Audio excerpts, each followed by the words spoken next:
So welcome to the all-staff briefing. Welcome to you here in the room and welcome to those who are at home. I've got two things to say before we start. Just first of all, if you are remote and you want to ask a question, you can do that through Teams and to Sean Davey. And the second one is if you are going to ask a question, please can you use a microphone because the people at home find it very difficult to hear the questions. So if you could use a microphone, that would be great. The all-staff briefing is very full. We have the strategic plan. We have some performance. We have the B word for Brexit. We have the finance update, OD update, ODT update, and then some questions. So it's quite a full agenda. We will publish all the slides afterwards with the notes. So don't worry too much if you don't take it all in today. So the first thing we are going to look at is the strategic plan, and we're just going to give an update of where we are with our strategic plan. We adopted our strategic plan, which I'm sure you all saw. We then produced a plan on a page, which some of you produced, which is very helpful, and this is it. And that sets out our 4 key objectives, which I hope you can see and I hope you are familiar with. Excellent customer service, efficient and effective, increased staff engagement and innovative approaches and services. And so to ensure that we're actually going to deliver what we say in our plan, we have produced a business plan. And the business plan sets out all the projects that we have that are running at the moment for years 1 and 2 that will deliver our objectives. And we hope to have that published in the next week or so. And that sets out the projects and the measures and how we're going to evaluate that at the end. And it also sets out what we can expect at the end of year 1 so that we can make sure that we have met our strategic objectives. I've also got the performance slides to take you through. So I'm sure you're familiar with the My Pins information. And there's often quite a lot on the slide. So we can have a look at some of the really key points that are here. I think the first thing is to see that for the last 12 months, so this is casework, we dealt with over 20,000 cases. And if you look at the pie chart, you can see that most of those were planning. So that's over 17,000 of those were planning. We can see that enforcement, which is blue, was about a couple of thousand, and then a much smaller amount of specialist casework, which is the little grey sliver there. And we can see the graph on the top right that actually our planning casework is going up still. Our specialist and enforcement are staying pretty much the same, but we have seen an increase in our planning casework. And then if we come to the bottom left, we can see that these are where the targets have passed, that we're actually doing much better in our planning casework, but if we look at enforcement, we're not doing so well there, and in specialist casework, we're not doing so well there either, and that is largely to do with inspector availability. So the bottom right, this is a very positive bar chart, and this shows the blue at the bottom are the cases in target now, so that we are getting better and better. So all the new casework that's coming in, we're dealing with that in a much faster way. So the first slide was an overview, but we have a lot of detailed information that sits underneath it, a whole range of slides and information that you can access through My Pins. And this is just one slide, just to give you an idea. So this has been called the sunset chart because of the colours, and basically what it's showing is that the green at the bottom, so these are the new cases, and you can see that they are actually being decided more quickly, and the old cases at the top on the red, and we're getting a lot more of those cleared through now as well. So it is, the message on performance is positive, moving in the right direction. So thank you all. To all of you who have helped with that, I want to say thank you. I know Rebecca Phillips put a message out to people to get more inspectors into the specialist casework, so if you can help, then please do. So that's the end of my session, and I'm going to hand over to Navise for Brexit. I'm not going to spend a vast amount of time talking about Brexit, you'll probably be pleased to hear, but I think it's been about 9 months since I spoke to you about our preparations as an agency for Brexit, and quite specifically what we would do or what we need to do to prepare for a no-deal Brexit. And we're not unique as an agency in making preparations for a no-deal Brexit. That's happening across arm's length bodies, across the public sector. So we're really performing our duty in doing that. I suppose the first message, which may be cold comfort, but in terms of the spectrum of public bodies, we're relatively low impact in terms of what will happen in the event of a no-deal Brexit. But we are still taking it seriously because people in the organisation are affected by it, and there is the potential for our operations to be affected by it. And when I say operations, I mean the hearing of appeals.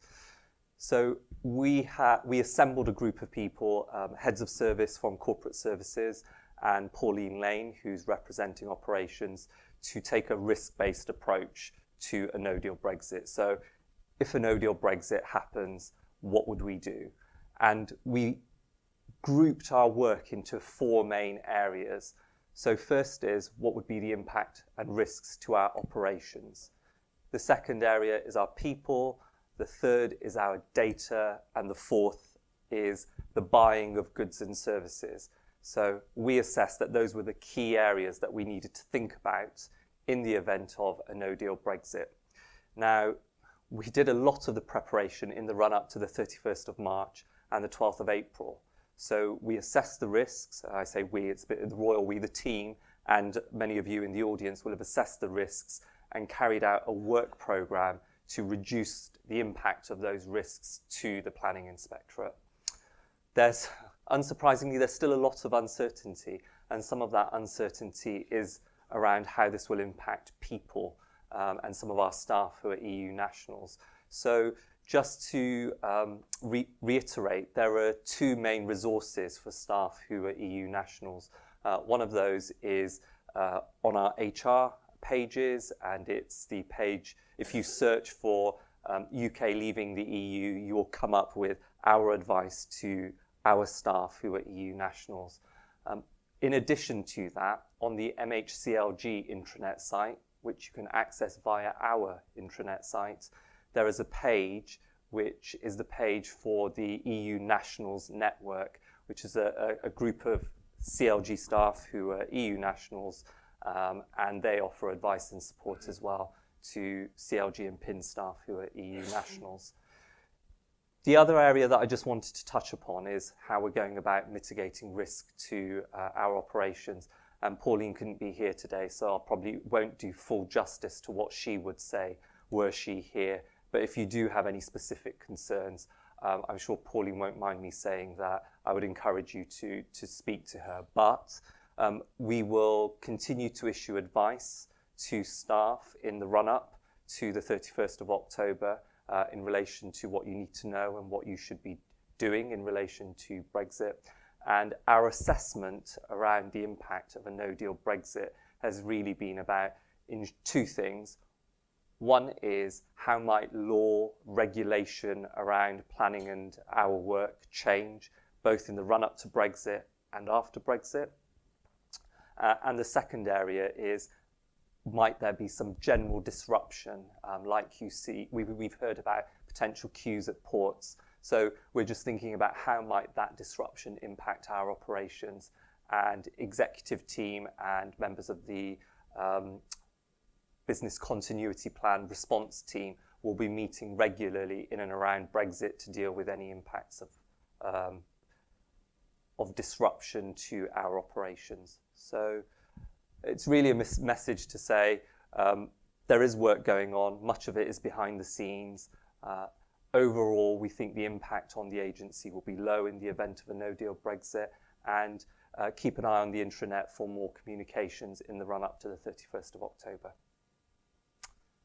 Any questions? Just to let you know that Pauline has just contacted me to say that she hopes to publish something tomorrow Okay, so brilliant. So for those watching at home and those who didn't hear, Pauline has been in touch and she said she hopes to be publishing something tomorrow via Knowledge Matters, which will provide more information. Brilliant. Thank you very much. So I've been asked just to give you an update on finance. So usually as part of your core brief, get some sort of summary of where we are financially, and all I'm going to do is just basically give that to you in person instead of you reading it as part of your core brief. The big thing for you to really kind of understand is at the moment this year you will hear about the words underspend again. We did finish last year with an underspend, and actually we're going to finish this year with an underspend at the moment. And I don't think I would be wrong in saying it's probably going to be a very significant underspend. At the moment we're looking about 2 million. And the reason for that is, and there's a number of reasons, income is higher than we originally forecast. We've had some really good news in terms of some of our costs being less than we originally anticipated. So ITMP, we had to guess as we were going through ITMP as to what some of our ongoing costs would be for our equipment and our licenses, and we did overestimate those, so they've come in lower, and we've got agreement with MHCLG that they're going to be lower. Similarly, where we were moving around with costs for estates, we're actually paying less for Temple Key House this year than we originally anticipated and had agreement with MHCLG. So they're really good news, but it does mean that we come in at an underspend. The other big driver of the underspend this year is, if we're honest, we were over optimistic in how quickly we would get all of our new inspectors in and some of our other staff around the support side. So we had put in costs for much more during the year than we actually need to spend this year. So that means that we have more money this year to do things with. ET have considered some ideas that have been presented to them through their heads of service for things that we could spend money on this year and use that underspend. But we've got to be realistic around it. It's got to be spending money on things that deliver our strategic priorities, that are really good value for money, and that can again be delivered. So what we can't do is just say, oh, we've got some money, let's spend it on whatever we like. It's really got to be controlled around what actually we need to spend the money on. So ET have been considering that and prioritising what we could spend the underspend on. And as part of that, you will see different projects being communicated through your directorates. But it's not a big change. What we've had to balance is we are going through, as an organisation, a massive change still at the moment. We've got the transformation programme. We've got a big change load. We've got to be realistic that we can't do lots of things on top of it. We've got to think, what can we do as an organisation realistically? And that's been what ET have been considering. Also, we can't commit off and underspend to anything that would give us a commitment to spend money after the 1st of April. And quite often I get challenged as saying, well, we underspent last year, we're underspending this year, we're just going to underspend next year. Let's just commit it. It doesn't matter. We can spend what we like this year and we'll sort it out next year. The reason we can't do that is because we haven't yet agreed the 2021 budget. So some of you will have heard in the news that we had a 1-year financial settlement across government with the spending review. So it was for 1 year. In the media, it was very much around all departments have got some growth. And that is true. But MHCLG's growth was largely targeted around local government and certain initiatives. So the way that we're viewing it is actually they're doing almost a static rollover of spending review from last year into this year. And we have to work through what that means for us as a planning inspectorate. We've recruited a lot of staff. We've done really well. The performance slides that Chris showed you showed that we are improving our performance. That's based on the fact that we have injected cash. We've got more inspectors in. We've got those, and we're going to need to fund a whole year of them next year. So we might underspend this year because we've only been paying for 3-6 months of them, but we've got to fund 12 months of them next year, which is why the underspend doesn't just carry forward to next year. Also, our pension costs are higher, and we're all going through OD phase 2, and as part of that, we're not assuming to keep the vacancies that we've got now. We're actually looking to build a sustainable future organisation that uses all of our money, not creates underspend. So that's why we don't think we're going to underspend next year as well. And just to give you an insight into next year, into 2021, I've got this summary here. As I've said, we think it's going to be pretty much a rollover between 1920 to 2021 at MHCLG level. We have put in a bid for extra money though. we're looking forward as an organisation. We actually want continuous improvement. We don't want the transformation programme funding, which was separate funding that we got from MHCLG, to end and us not to be able to carry on with initiatives. So we've put in a bid to MHCLG for change funding. So the pie chart there is saying that we're asking for about 10% change funding, so funding to carry on doing things next year. We've also asked for money for, obviously, for inspectors for non-pay and change, and we just wanted to give you a little bit of an idea of the rough split that we have at the moment in terms of what we spend money on. The non-pay will include things like Temple Key House, it will include digital, it will include anything that's not staff related. If we do have an exact roll forward from the current year into next year, we'll be about 4.6 million short on what we've asked for. And that would impact our ability to change, because obviously if you're looking at it, that roughly equates to it's a bit less than our change funding that we've asked for. So we are doing everything we can with MHCLG to make sure that we put forward a really good case to get all of the funding. And they are very open to it, and they're very supportive of us in terms of doing that.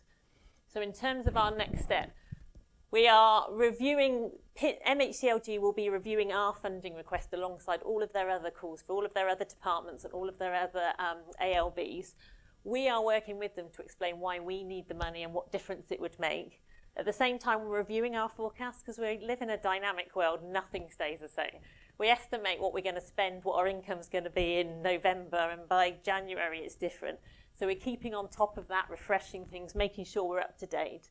We're understanding where we've got flexibility, and that's from understanding what we're committed to. So if we've got a body person in a role, then that's a commitment. If we've got a vacancy, it's not. We've got some flexibility to make choices there.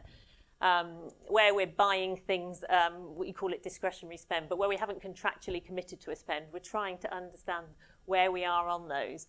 And as part of that, we're then presenting our absolute best estimates of, if MHCLG give us this pot of money next year, what would it buy us in terms of performance and change opportunities as well?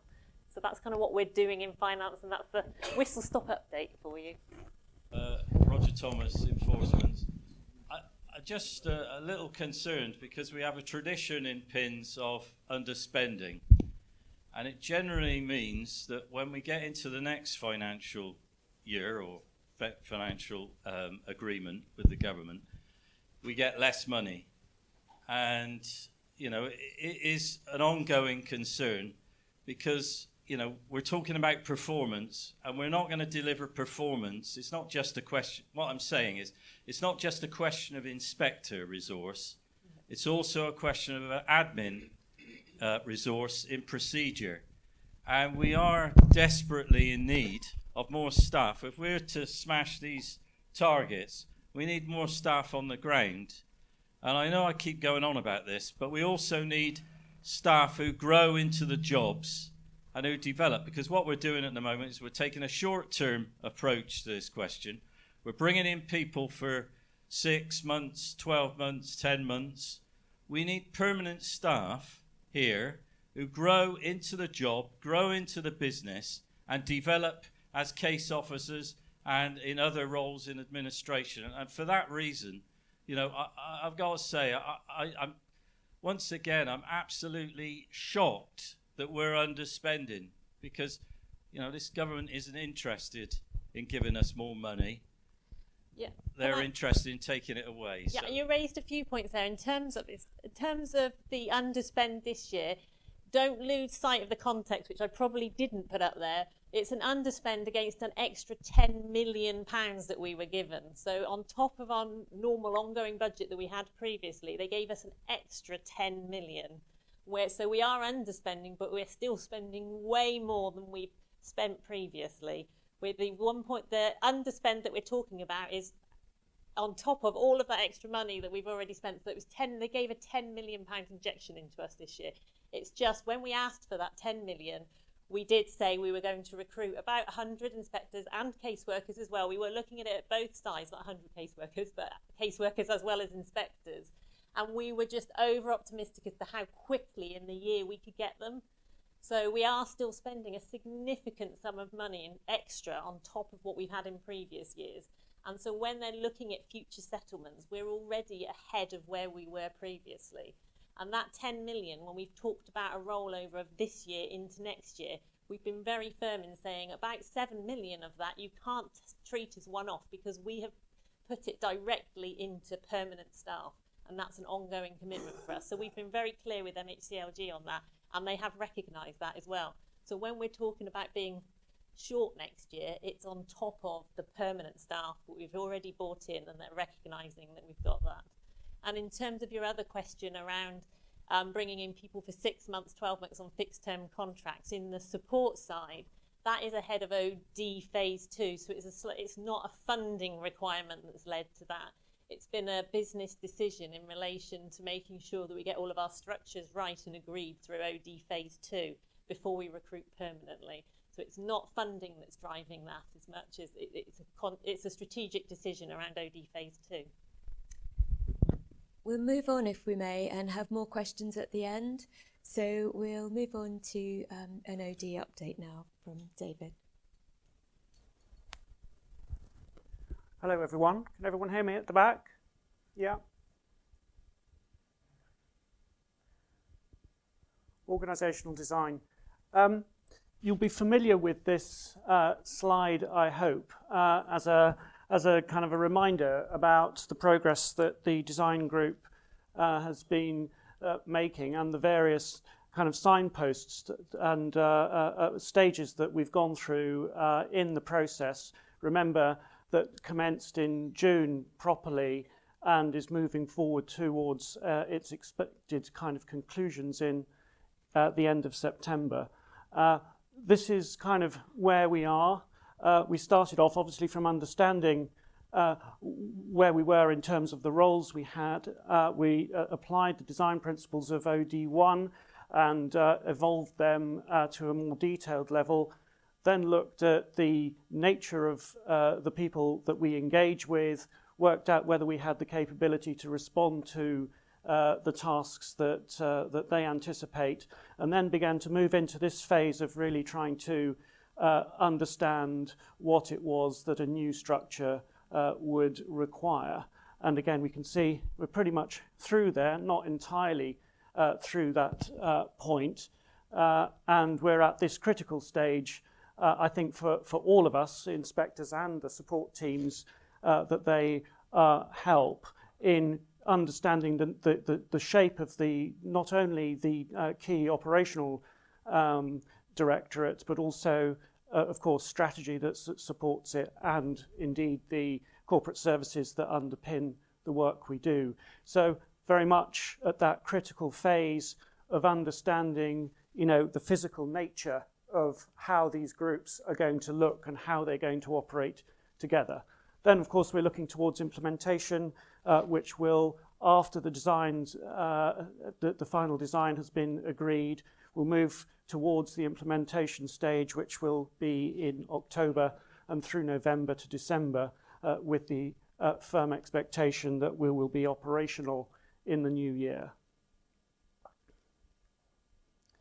So just focusing for a moment on the inspector side, bear in mind that design, of course, covers the 3 directorates. But from my perspective, my input into the design group has really been clearly to represent inspectors and to give the perspective on the work we do and how that will change. And the key headliner really from inspectors, the main inspector roles won't change. What will change, of course, is the people who manage them, people like me, who currently subgroup leaders, and those new roles will be inspector managers. And the nature of that role will shift, become more focused on management and support of inspector groups, and engagement in a more strategic way towards the centre and the professional leads initiatives that will be coming out of strategy as well. The groups, the nature of the groups is going to change, as I think we've anticipated and you will have heard about before. That's still very much a work in progress insofar as the separation of work streams and the allocation and the optimization of group numbers and inspector makeup is still to be resolved. And although the timeframes are moving forward, we're anticipating that that final design will become more clear and more apparent as we move towards the final design stage. Nothing changes in terms of the underpinning structure to inspectors' lives. They do continue to enjoy career development opportunities as and when they arrive in terms of recruitment and progression, and learning new skills and new technical expertise, which again, if you can remember the OD2 broad structural designs with the strategy directorate very much driving forward that side of the inspector management, really, in terms of that support side, in addition to the more operational support that they get under Graham's directorate. So that's pretty much where we are from an inspector's perspective. Where am I pointing it? There. So I just wanted to go back to thinking about the time frame. That's for all of us now, and for the teams as well. Where the design team are at, we've had the ideal designs presented to the group, or apparently they were. I wasn't there for that, and of course that doesn't include the final shape of the inspector teams that Simone and Tom are still working on. But we're expecting that, as I said before, to be resolved very presently. And then it's the task through September, which we're doing now, to finalise those designs before they're taken to the executive team for their decision on the optimal design approach. Then that's taken back to the design panel for a final design period before we go into the implementation, where we're testing evaluations and engaging with staff and the trade unions. Job descriptions, of course, across the groups will be up for change. We'll be reviewing that. Inspectors will have been asked to comment on the role of inspector managers, and that will feed into that review of job descriptions. The job mapping and matching, again, is something that will occur once we've got the shape of the teams, the numbers of the teams, and the job descriptions sorted, and necessary interviews and everything taking place.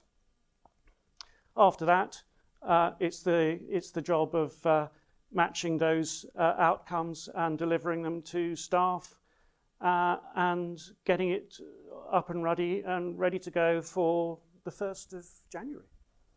So that's a run through where we are. From the inspector side, the critical areas of interest are going to be the makeup of the teams, and I'm sure that's what everyone will be interested in, and we're working on that, and as soon as we have an update, we'll be communicating it to you. Thank you very much. Thank you, David. We're going to move on now to Jackie, an ODT update. Operational Delivery Transformation, you've got me talking about it. Mr. Wharf's on another holiday. One thing I want to show you this slide, the tagline that we've got now. We've got just to mention, we've got a communication and change team working in the project now full time. So you won't be listening to my voice and probably not Mr. Wharf's voice. We shall be looking at getting some more of the team members that are on the bottom doing the work themselves, doing more of this. But I do want to say we've got our tagline, same trusted experts, great new service. We've put this out onto our communications to local planning authorities, agents.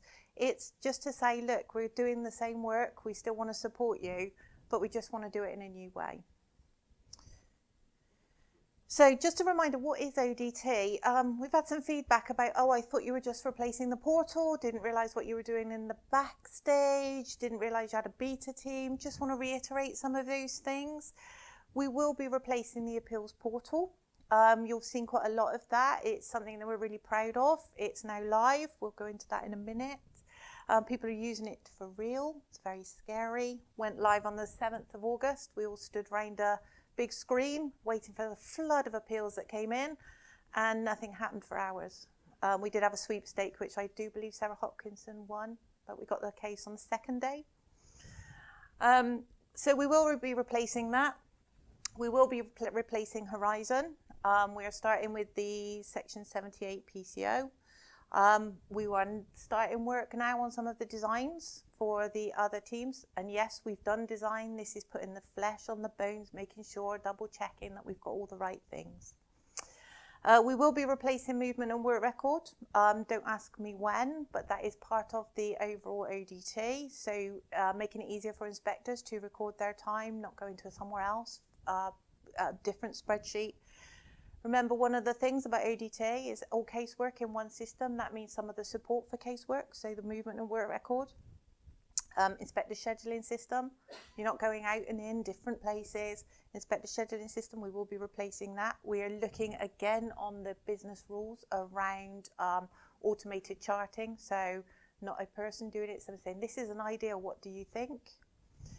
And the library, that will be moved. We've put the library onto Horizon. We now won't have Horizon, so we need to put the library onto Picasso, as it's called. Got to keep remembering the name. I keep forgetting it myself. Why are we doing all this? Just to remind ourselves, we're to improve the end-to-end delivery of all our casework, planning appeals, major casework, enforcement, local plans, environmental services, specialist casework, national infrastructure, and all Welsh caseworks. God, don't we do a lot? So all of that. So you can imagine the ODT team is now expanding. We've got lots of people working on that. We'll be coming out to you as experts. We currently have the product owner role that I used to do is changed now as we've expanded the team and we've actually gone live. So we have a product owner in Brett who will be signing off, yes, that works for the teams. We will be looking for other types of product owners for each specialist area. So don't all step back at once. It's very exciting. So we've gone live 7th of August, 27 LPAs in East Sussex, West Sussex and Kent, and we've had a flood of 11 cases. That's not a typo. We haven't had 110, we've had 11. We've done some analysis on why we think it's been quite a slow uptake. There's one question that we ask in what we call the eligibility checker that we think is making people get pushed out back into Horizon.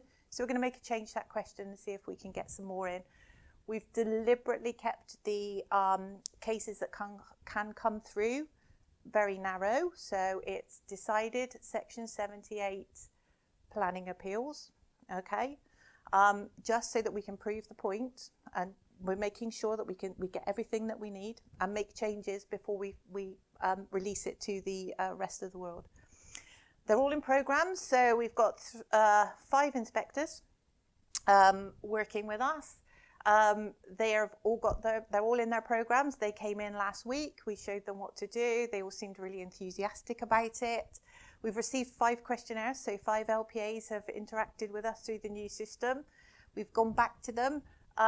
One of the quotes that I really liked from the case team was, he's not here actually, but it was from Liam, and he was processing a questionnaire, and he actually said to Tom Smith, I can't believe how easy this is. Which brought a little tear to our eye, didn't it, Tom? Because that's what we wanted.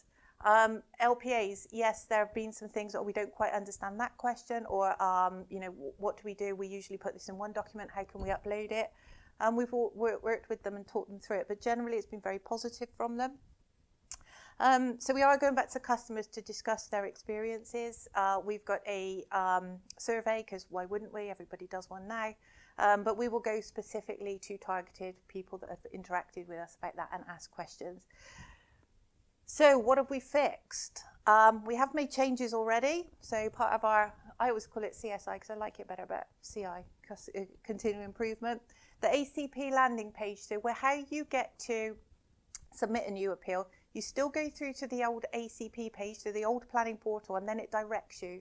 So that landing page was quite wordy. So we made changes to it with nice big green buttons, which is which is great. We did that very quickly, and thanks to Digital Services for helping us with that. And we use the Google Analytics to find out what's happening, what pages are people stopping on.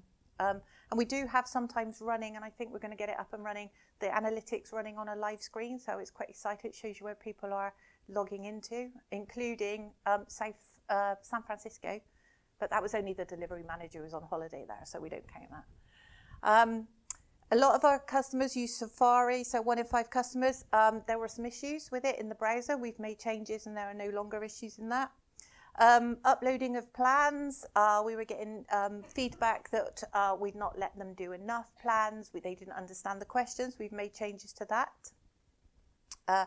We do these changes, these releases every 2 to 3 weeks, so we'll just continually improve them, and the beta team will get informed of that. They'll know what's going on, and then people should see some improvements. I have got a launch video. I'm not going to play it. If we'll send the slides out, but watch it. It's the launch video that we sent to LPAs. It's really quite good. It's Elaine's voice on it, but yeah, and it shows the new system. It's really nice. So I think we've shown you the portal quite a lot. You've seen the portal with the GDS. So we can take a look at Picasso. My able assistant is going to go over and press the buttons, I hope. This is a live case. It's Liam Collins's case. So this is a list of cases. This is real time, actually what's happening. So when the case officers log in, this is what they see. They see a list of cases. It's all very clean. This then what you do is you log on to that. I'm looking at Tom now. So what we can see here, this is a case. This is a case for real. So we can see we've had the questionnaire on this. It's open for LPA statements and interested parties. So Tom's gone in. He can see immediately what's happening. If you could press, do you need to expand the screen? Because can you see it? Because I can't see it here. So there is a little, you probably can't see on the screen, but down here we've got a screen that you can see where you are in the case. So it's at the minute it gives you the timeline, defaults to the timeline. Can you go down to the? Yeah. So when you look at this on a normal screen, there's boxes here and you can click on them, but Tom's having to scroll through because we've expanded it. Can you scroll down the timeline? So this is giving the stop. This directly correlates with the front stage. So it does the default timetable, but if we agree extensions, the case officer can change that and it immediately appears on the front stage, on the front end, on the portal, sorry, project words. Can you scroll down, Tom? So we've got MAN's case withdrawn. This takes you down to the allocation. So forget those spreadsheets, anyone who's done allocation. This is where you make changes to the allocation. This was automatically allocated. So the questions we asked at the front stage gave it a score. The case officers can change that. You can see what's been scored for down here, and then it gives you the result. Okay, so this will all be used for when we do the programming, but no spreadsheets. We don't do spreadsheets anymore. We go down to this. The screens are all the same, whether you're an inspector, whether you're a case officer, whether you're a manager, you all see the same thing. There are certain things that you can change, so case officers and managers can change allocation. I can't, if I'm not managing a team, I can't go in and change an allocation, but it's all very visible. Could you go into the documents, please, Tom? So from this screen, we go into the documents. These are real documents. I think we've expanded the LPA questionnaire here. Yeah. And this is all the questionnaire documents. So folders don't exist as we traditionally understand them in Horizon, where we've got quite complicated folder structures. What we've got now, this is essentially the case file that we're looking at, and we have folders within that case file. So there's a questionnaire folder. So inspectors, you can go in and see just the questionnaires. There's also some really good search facilities, but I'm not going to show you it because I don't know what the documents are called. But I think if you went into search string, or when you can type in policies, and I think it brings up everything with policies, or it might highlight everything with policies. There you go. That's everything that's got the word policies in it. You can drill down and you can use these. I won't show you it now, but you can drill down. Inspectors can star things. Case officers can star things that are important so that you look at things very quickly. But one of the things that we want to get over is what Liam said to Tom that brought the tear to our eye. It's very easy. One button does all. when you do a questionnaire, any of you who worked in a case team, you have to publish a questionnaire and you have to create a letter, and then you have to send that letter, PDF it. You press one button and it publishes and a notification goes out. So that is it, real time. Don't do anything, Tom. This button that Tom was just hovering over that I said, don't do anything, Tom, that is the thing that moves it on a stage. So you just press a button and it moves it on. None of the folders down the side, because that's the feedback that we had from case officers. If you could go to what happens on the, can you click on the, so I've gone into our ACP, I've searched for this case. Because I've only searched for it and I am not a member, not a main party in this case, it tells me, hey, you're obviously an interested party, it's open for comments. This is a timeline. This is what you can do. You scroll down a bit, Tom, please. So stop. Open for comments until Friday 27th, only 16 days left. Get your comment in. Before you make a comment, you have to agree that you're going to abide by these terms. Then you can go in, make a comment. We haven't put a limit on on how big the comment can be. Once you've submitted your comment, that's it. You've submitted your comment. So we shouldn't get hundreds and hundreds of extra bits. And oh, by the way, I forgot this. Is there? Oh yeah. Oh, they are from Iceland. Give them a.